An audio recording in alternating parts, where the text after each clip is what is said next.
is a mixed media artist, designer, and instructor for the creative industries. She works with a variety of mediums and enjoys sharing her creativity through teaching. Today, Anne is here to show you how to make the coolest note holder.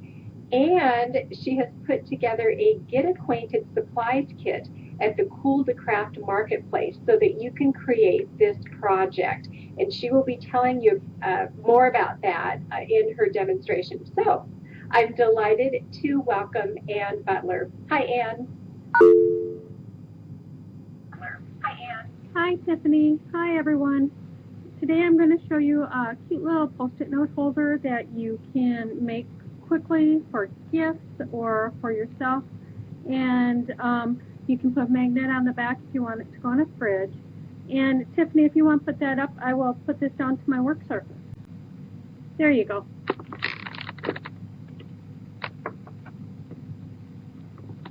Okay.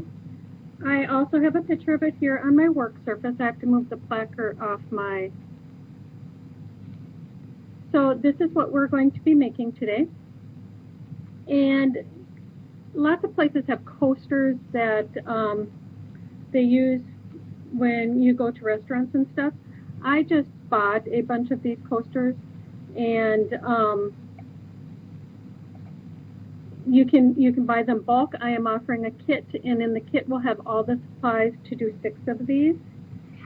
And how you start out is, I like to use vintage paper and dictionaries and stuff. You can also use, I do have one here that is done with scrapbook paper. But I use zip dry glue, and I just glue it directly on to the coaster. It's fast and it's quick. It works really well, and I never get any wrinkles when I use it.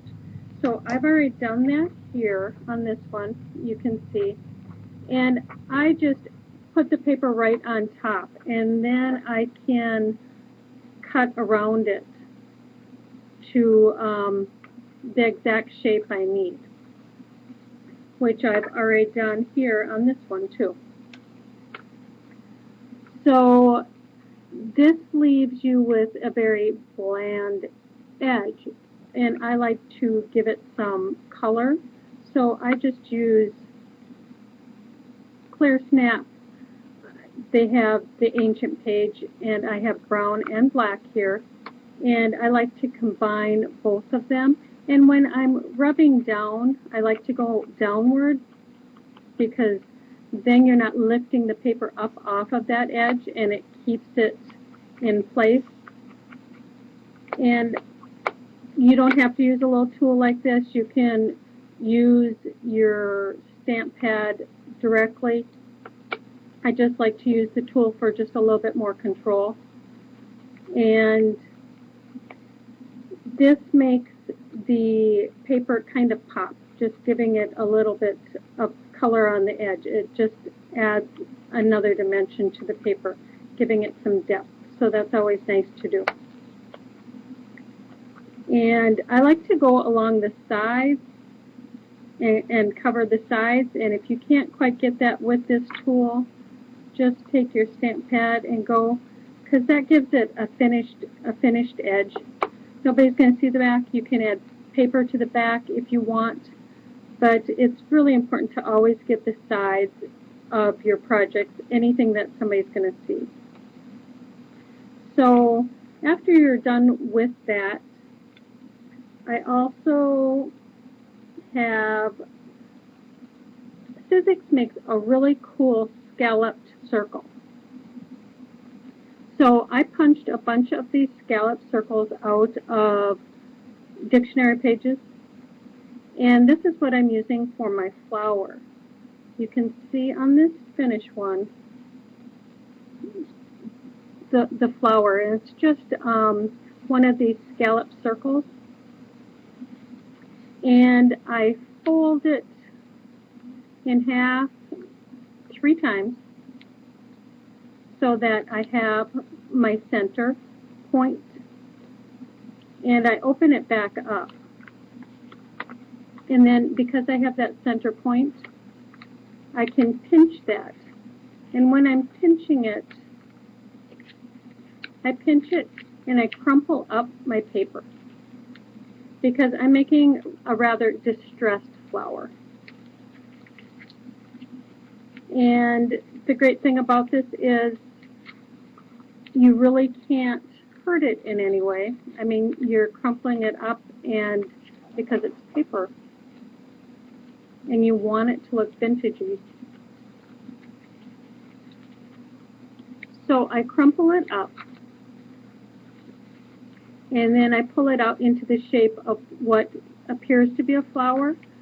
I take my zip dry glue because it dries so fast and I put a nice amount on the edge there. I have this, it formed a little bead. I put it on, if you can see that, I put it on the tip here. And then I fold that tip in. So that will be the back center of your flower. And I let that dry a couple minutes.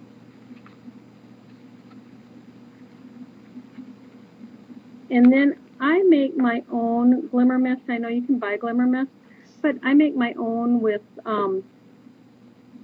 a drop of Earth Safe Finishes colorant and their pearl.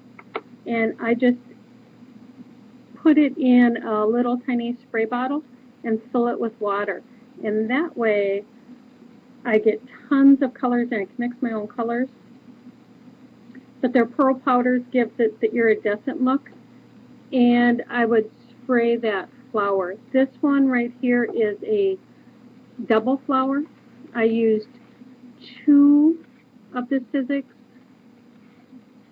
scallop circles and pushed them together and glued the center and did the same thing that I showed you.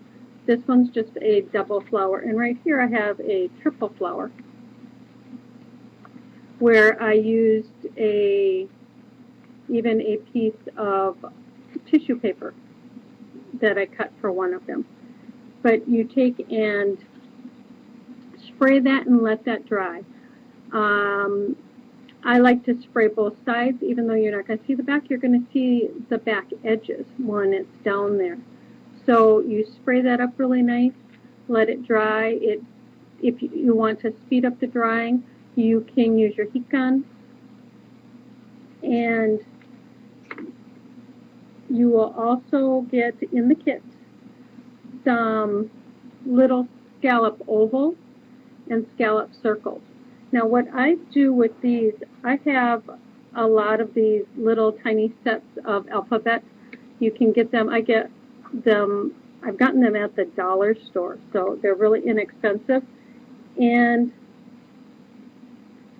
I just take whatever word I'm going to write. I wrote notes on mine. And when doing that, I get all of my letters out. And I start, if it's an odd number of letters, I'll start with the middle letter. I'm doing this upside down so you can see it, but that way I can eyeball the center and work out to write whatever word I want. So I wrote notes. And on this, I would also add some ink to the edges because it just gives it that really nice dimension. And I do mix both my browns and my blacks together. But I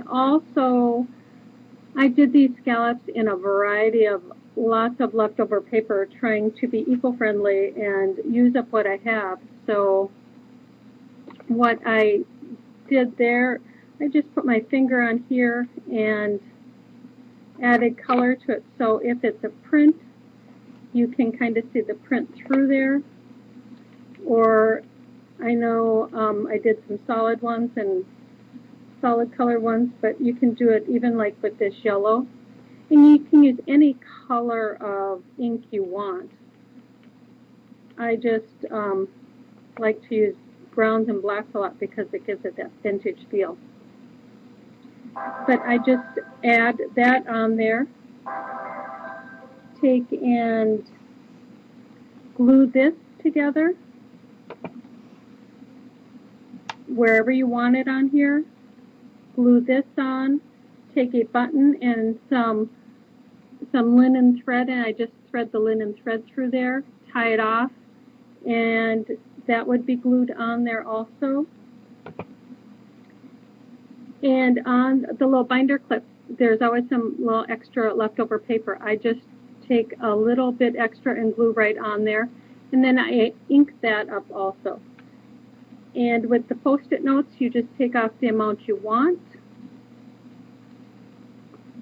put them on there, add the binder clip, and a magnet to the back if you want in the fridge, and you have, this one isn't done. I will show you a finished one.